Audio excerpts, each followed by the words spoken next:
فأنا ناصح لإخواني بالصدع بالحق، تبيض وجوههم. السكوت في مسألة الحزبية يضرها، فاصدع بما تؤمر وأعرض عن المشركين. سلامي على دماج ورجالها والشيخ يحيى ودار العلم يا سعد بانيها. بسم الله الرحمن الرحيم. إن الحمد لله نحمده ونستعينه ونستغفره ونعوذ بالله من شرور أنفسنا وسيئات أعمالنا. من يهده الله فلا مضل له ومن يضلل فلا هادي له. أشهد أن لا إله إلا الله وحده لا شريك له، وأشهد أن محمدا عبده ورسوله صلى الله عليه وعلى آله وأصحابه ومن تبعهم بإحسان إلى يوم الدين. أما بعد، أخواني الكرام rahimani wa rahimakumullah, kita bersyukur pada Allah Subhanahu wa taala atas semua nikmat yang dicurahkannya kepada kita, nikmat-nikmat yang begitu banyak. Wa in ta'uddu ni'matallahi la tuhsuha. Yang kita yakin dengan kesyukuran yang diupayakan oleh seorang hamba, maka nikmat-nikmat tersebut bisa terjaga. Tapi tanpa syukur, maka nikmat sebesar apapun akan sangat rentan untuk hilang dari orang yang dulunya telah memilikinya. Dan di antara seagung-agung nikmat yang Allah Subhanahu wa taala curahkan kepada kita setelah Islam dan setelah sunnah adalah nikmat untuk bisa mempelajari agama Allah Subhanahu wa taala. Ini merupakan nikmat yang wajib untuk kita ketahui kadarnya, terkhusus bagi para pemuda yang Allah Subhanahu wa taala bukakan pintu-pintu dan kesempatan untuk bisa mempelajari agama Allah, mempelajari perkara tauhid, mempelajari perkara akidah yang dengannya dia bisa selamat di dunia maupun akhiratnya. Ini merupakan nikmat yang sangat besar yang wajib antum ketahui kadarnya dan wajib untuk kita jaga. Karena dengan tauhid ini seorang akan bisa lurus keislamannya. Itulah Islam yang dituntut. Itulah wasiat yang senantiasa diwasiatkan oleh para anbiya dan rasul kepada anak-anak mereka. Wa wassa biha Ibrahim banihi wa Yaqub ya bunayya innallaha astafa lak ya baniyya innallaha astafa lakumuddin fala tamutunna illa wa antum muslimun.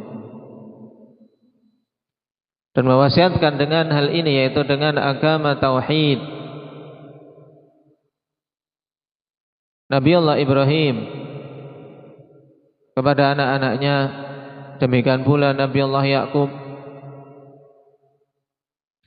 berwasiat, wahai anak-anakku, sesungguhnya Allah Subhanahu wa taala telah memilihkan bagi kalian agama ini. Agama apa itu? Islam. Allah telah memilih untuk kalian agama ini, agama Islam. Jadi kita berislam ya kawan, itu adalah anugerah dari Allah, di mana Allah memilihkan untuk kita agama tersebut. Allah pilih kita dari sekian makhluk-makhluk yang ada di muka bumi untuk kita bisa meyakini Islam sebagai agama yang hak. Innallaha astafa lakumuddin fala tamutunna illa wa antum muslimun. Maka jangan sekali-kali kalian mati kecuali dalam keadaan kalian berislam. Yaitu jangan sampai kalian mati kecuali dalam keadaan bertauhid. Dan insyaallah taala pada kesempatan kali ini kita akan membahas tentang pembahasan yang sangat penting terkait perkara-perkara tauhid yang dikumpulkan oleh Al-Imam Al-Mujaddid Syekhul Islam Muhammad bin Abdul Wahhab An-Najdi rahimahullahu ta'ala dalam kitab beliau yang sangat masyhur, yaitu Kitabut Tauhid, yang insyaallah ta'ala akhwani fillah pembahasan mengenai pengertian tauhid, demikian pula keutamaan tauhid akan kita dapati dalam inti kitab. Namun pada muqaddimah ini kita akan membahas beberapa pendahuluan sebelum masuk di dalam inti kitab. Yaitu yang pertama tentang kedudukan Kitabut Tauhid di sisi para ulama, agar kita tahu pentingnya kitab yang sekarang kita mau pelajari. Nah, ketahuilah ya ma'syara talabatul ilm, bahwasanya di antara sekian banyak tulisan-tulisan yang dikarang oleh manusia, di sana ada kitab-kitab yang Allah Subhanahu wa taala pilih untuk diberi keberkahan padanya. Wal barakatu minallah, dan keberkahan itu dari Allah Subhanahu wa taala semata. Kalau tulisan banyak sekali akhwan dari zaman tadwin para ulama, mereka menulis kitab-kitab tentang perkara tauhid sampai saat ini juga, bahkan setiap pelajar untuk bisa lulus dari pembelajaran mereka terkadang dituntut untuk membuat suatu tulisan. Sehingga tulisan demi tulisan begitu banyak, kitab demi kitab begitu banyak yang dikarang tentang pembahasan tauhid. Tapi kalau kita perhatikan di antara kitab-kitab tersebut, sedikit yang kemudian terjaga, sedikit yang kemudian hati-hati manusia terarah untuk mempelajari dan membacanya. Nah, ini bukti ya kawan, bahwasanya seorang menulis bukan hanya sekedar bagusnya saja, bukan hanya sekedar tebalnya ukuran kitab, bukan sekedar banyaknya seorang mengarang.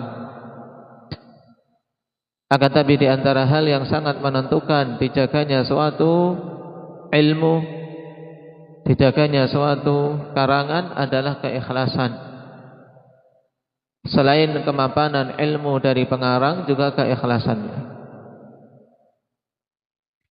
Nah, di antara kitab yang Allah Subhanahu wa taala berikan keberkahan padanya adalah kitab yang akan kita pelajari ini, Kitabut Tauhid, yang hampir-hampir setiap penuntut ilmu dari kalangan ahli sunnati wal jamaah dalam kajian-kajian mereka ketika mempelajari pembahasan tauhid tidak luput dari apa? Dari mempelajari kitab ini. Nah, ini barakah yang Allah Subhanahu wa taala berikan pada kitab tersebut, juga kepada pengarangnya. Dzalika fadlullah yu'tihi man yasha. Dan pujian-pujian para ulama tentang Kitabut Tauhid ini, akhwan, nah, sangat banyak. dari waktu ke waktu dari mereka-mereka yang memiliki insaf, yaitu memiliki keadilan dalam memberikan komentar dan memberikan penilaian. Tidak ada fanatisme, tidak ada kebencian. Maka akan melihat bahwasanya kitab ini memang sebuah kitab yang mufid, yang memiliki kemanfaatan besar, dan juga kitab yang padanya faidah yang sangat penting terkait pembahasan tauhid. Perlu diketahui ikhwan, disebutkan oleh Syekh Abdurrahman bin Hasan, salah satu keturunan pengarang rahimahullah ta'ala, menyatakan bahwasanya Imam Al-Mujaddid Muhammad bin Abdul Wahhab An-Najdi rahimahullah ta'ala mengarang kitab ini di Basrah. Fasannafa fil Basrah kitab at-tauhid alladhi syahida lahu bifadlihi bitasnifihi al-qarib wal ba'id. Beliau mengarang di Basrah kitab at-tauhid yang telah mempersaksikan tentang keutamaan kitab ini, baik orang-orang yang dekat maupun orang-orang yang jauh. Akhadahu minal kutubil lati fi madarisil Basrah min kutubil hadis. Beliau mengambil pembahasan ini dijadikan sebagai rujukan kitab-kitab yang ada di madrasah-madrasah di Basrah yang berupa kitab-kitab hadis. Jadi kalau ditanya di mana Syekh Muhammad bin Abdul Wahhab rahimahullah ta'ala mengarang kitab tauhid, di Basrah. Nah, hal ini sebagaimana disebutkan dalam Ad-Durarus Saniyah jilid yang ke-9 halaman 215.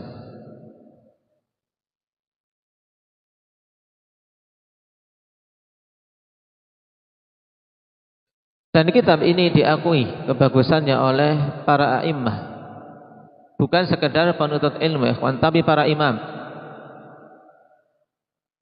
Bahkan di antara mereka ada yang mengutip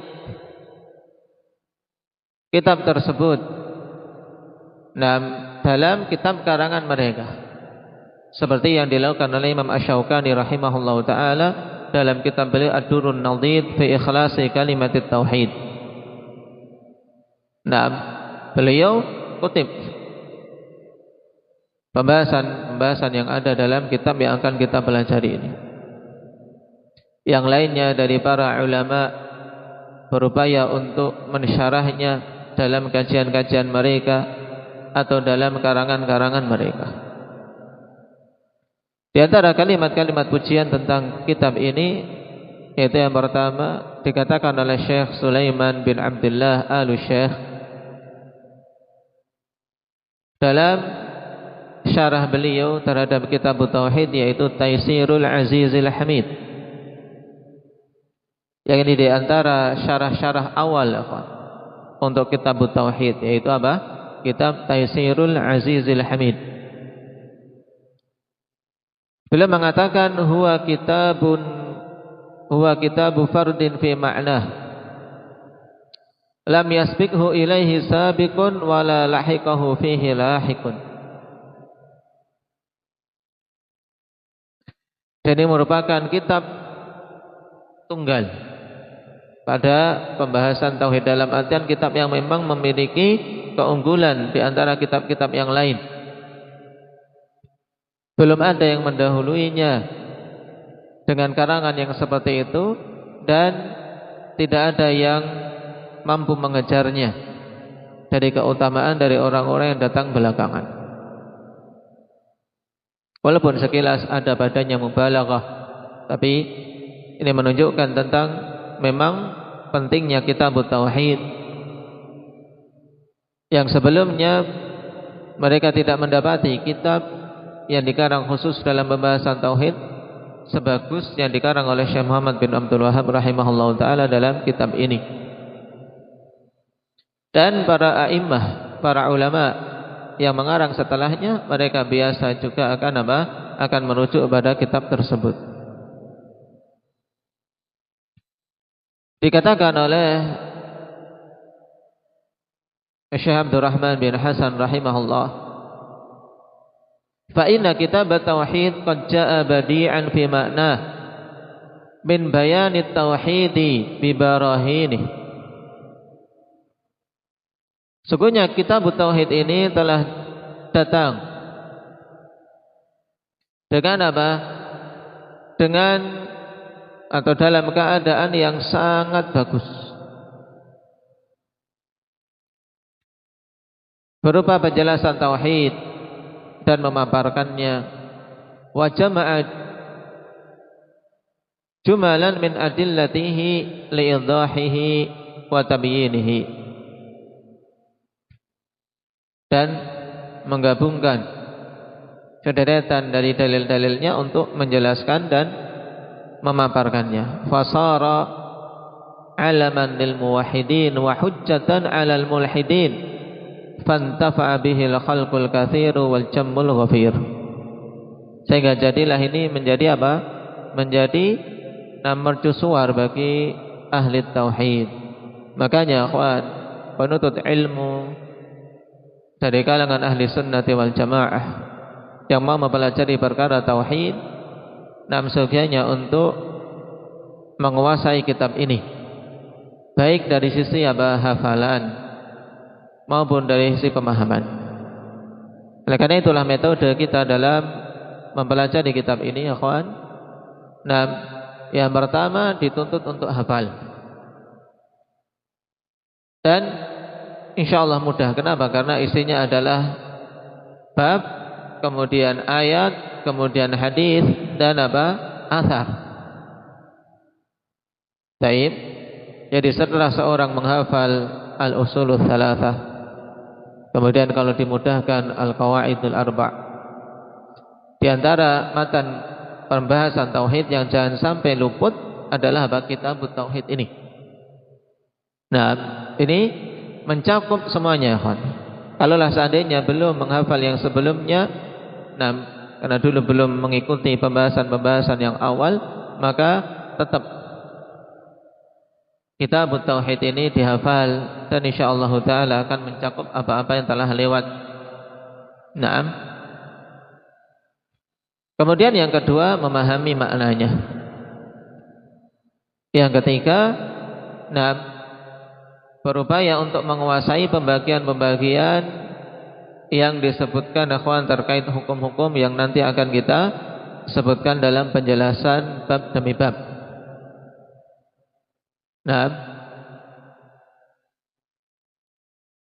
Dan juga dari kalangan mutaakhirin, yaitu para ulama-ulama muasirin, Syekh bin Baz, Imam Al-Albani, Syekh Shalih Al-Fauzan, mereka memuji kitab ini.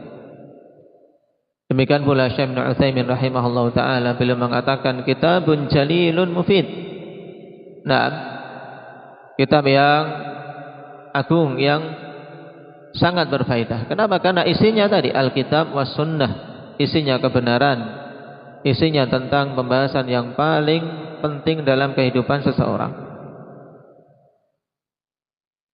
Dan ini termasuk kitab yang paling luas yang dikarang oleh Syekh Muhammad bin Abdul Wahhab dalam perkara akidah, sebagaimana dikatakan oleh Syekh Abdul Muhsin Al-Abbad, kata beliau, kitabut tauhid awsa'u kutubi syekhi rahimahullahu ta'ala fil aqidah. Ini faedah. Jadi kalau kita ditanya, indak ya Abdullah Samin, kitab apa yang dikarang oleh Syekh Muhammad bin Abdul Wahhab yang paling luas pembahasannya dalam pembahasan akidah? Kitab apa? Kitabut tauhid. Akan kita pelajari.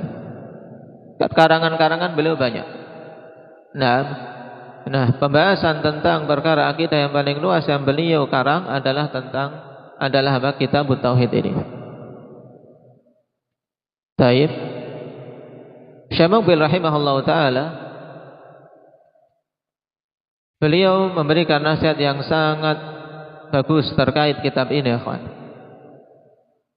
Kata beliau, wa ansahu kulla akhin fillah an yaqra'a kitab at-tauhid. Dzalikal kitabal azim. Aku nasihati setiap saudara-saudaraku, ya, saudara-saudaraku fillah, untuk dia membaca kitab at-tauhid, kitab yang agung itu. Ala anna fihi ba'dul ahadits dha'ifah, walaupun padanya ada sebagian hadis-hadis yang dhaif, walakin la tadur, akan tapi tidak bermadarat. Kenapa? Karena sudah dijelaskan qad buyyinat fin nahjis sadid, ya, sudah dijelaskan beberapa hadis yang lemah, karena namanya karangan manusia tidak akan luput dari kekurangan. Cuman secara umum kitab ini adalah kitab yang sangat penting untuk dibaca oleh penuntut ilmu dan dipelajari, dihafal, dipahami.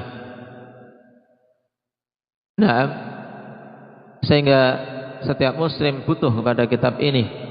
Sebagaimana kata Syekh Muqbil juga, wa minal kutubil qayyimah allati la yastaghni anha muslimun kitabut tauhid. Di antara kitab-kitab yang betul-betul bermutu, ya, al-kutub al-qayyimah, kitab yang bermutu. Maka saya nasihatkan kepada para talabatul ilm, juga kepada ikhwah, kepada akhwat, nah demikian pula kepada siapapun yang belum dimudahkan untuk menghadiri majelis ilmu secara langsung, yang mendengarkan dari audio-audio rekaman, untuk apa? Untuk betul-betul mengarahkan konsentrasi ini adalah memahami kitab ini. Kenapa? Karena ini adalah al-kutub al-qayyimah, termasuk dari apa? Dari kitab-kitab yang memang bermutu. Banyak sekali tulisan-tulisan di zaman sekarang, kawan, tapi yang bermutu sedikit. Nah, karena mungkin pengarang yang tidak bermutu, atau hasil tulisannya tidak bermutu dikarenakan niatan yang salah, atau karena memang pembahasan dan metode yang ditempuh yang keliru. Nah, kata Syekh Muqbil rahimahullahu ta'ala, wa minal kutubil qayyimah allati la yastaghni anha muslim kitabut tauhid.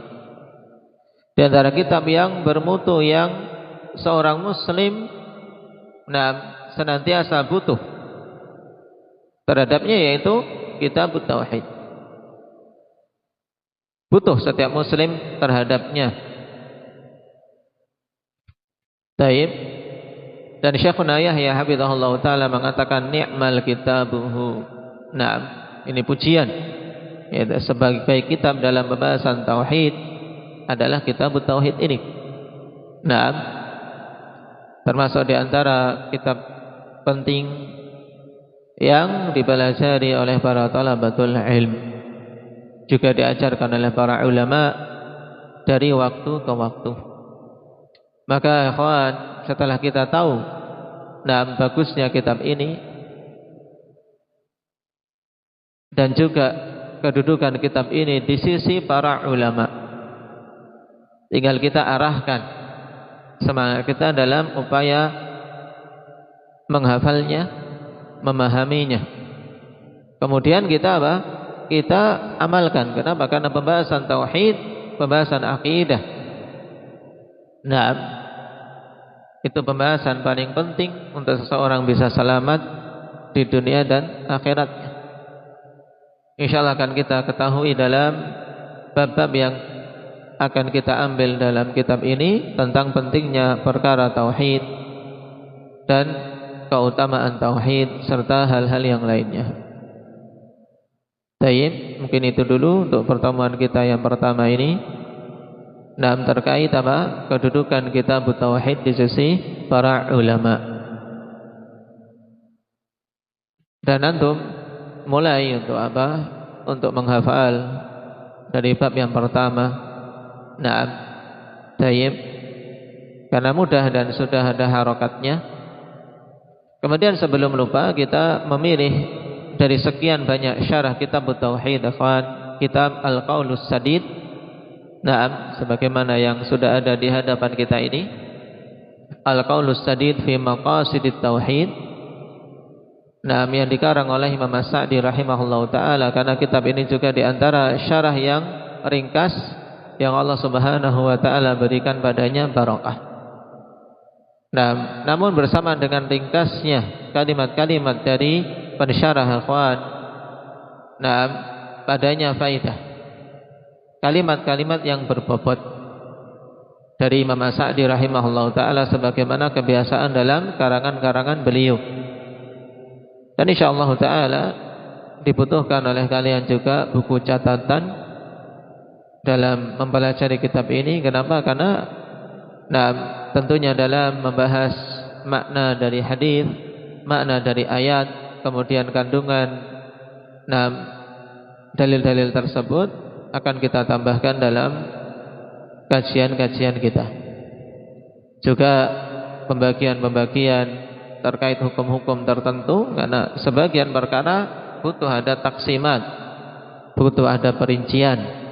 Nah, sehingga dibutuhkan kalian mencatat. Baik. Dan mengenai adillah, alhamdulillah di sini juga sudah terbantu.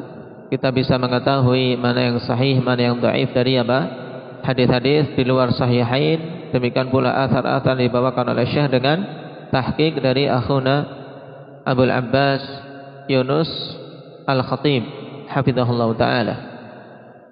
Nah, salah seorang pengajar dulu di Darul Hadis Bidammaj hafizahullah taala wa waffaqah. Nah, jadi antum bisa mencukupkan dengan dengan kitab ini dalam menghafal, atau yang ingin memiliki kitab kecil, kitab saku untuk dibawa sehingga mudah menghafal, ya nah, tidak mengapa. Cuman kitab ini cukup karena sudah dikumpulkan ikhwan dengan bagus, dalam artian matannya terkumpul, kemudian baru ada ta'liq, sehingga tidak terlalu membingungkan. Walaupun saran saya kalau menghafal dari kitab ini butuh untuk kalian menggunakan bantuan stabilo untuk lebih mempermudah. Yang sudah dihafal terutama bagian depannya, misalnya waqaulullahi azza wa jalla atau stabilo, sehingga lebih mempermudah ketika murajaah langsung terlihat. Demikian pula hadis. Nama hadis akhwan, sahabinya penting, mudah, ini memudahkan. Metode kami dulu ketika menghafal hadis dan matan, sahabi dan perawinya. Karena ini yang paling sering lupa. Sahabinya siapa, perawinya siapa. Maka bagian itu diberi tanda yang lebih memudahkan untuk kita cepat melihat dengan bantuan stabilo atau dengan garis, dengan polpen yang berwarna merah atau yang lainnya. Nah, masing-masing punya cara, yang penting memudahkan kita dalam memasukkan apa yang kita lihat dengan mata kita ke dalam kalbu kita. Karena inti menghafal adalah dengan mengulang-ulang melihat dan membaca. Ya, diulang-ulang dengan mulut kita apa yang kita lihat, baru kemudian bisa masuk ke mana, Akmal? Bisa masuk ke kalbu kita. Maka dibaca, diucapkan dengan mulut kita, jangan dibatin. Kalau dibatin tok, ketika disuruh setoran tidak bunyi. Ketika disuruh setoran tidak bunyi. Ya. Nah, taib. Jadi antum baca, kemudian di setiap pertemuan insyaallah kita setorkan atau kita mendengarkan sebagian yang sudah dihafal, kemudian kita lanjutkan kembali pembahasan kita. Demikian insyaallah taala alur dari kajian kita untuk pembahasan kitab tauhid ini. Kita memohon pada Allah Subhanahu wa taala kemudahan dan taufik untuk bisa mengambil faidah darinya, kemudian beramal dengan apa yang telah kita ilmui, dan menyampaikan kepada manusia tentang perkara tauhid ini, ya kawan. Karena perkara tauhid perkara paling penting, dan jangan dikira semuanya telah mengetahuinya. Banyak sekali dari kaum muslimin yang mereka jahil tentang pembahasan-pembahasan tauhid. Bahkan makna kalimat tauhid la ilaha illallah saja banyak sekali yang jahil. Nah, orang-orang kafir, orang-orang musyrikin Quraisy dulu saja paham tentang makna kalimat la ilaha illallah, tapi sayangnya banyak dari kaum muslimin di zaman sekarang yang tidak memahaminya. Ini bukti akhwan. Nah, yang harus kita kita sadari dan kita akui bahwasanya butuh dakwah yang gencar tentang perkara tauhid. Maka dimulai dari kita. Kalau ahli sunnah wal jamaah saja mereka tidak memiliki semangat dalam memahami tauhid, mempelajarinya secara runtut, pembahasan-pembahasan tauhid, lalu siapa lagi yang mau mempelajari perkara tauhid tersebut? Nasallallahu azza wa jalla ayyuhfiqana lima yuhibbuhu wa yardahu walhamdulillahi rabbil alamin.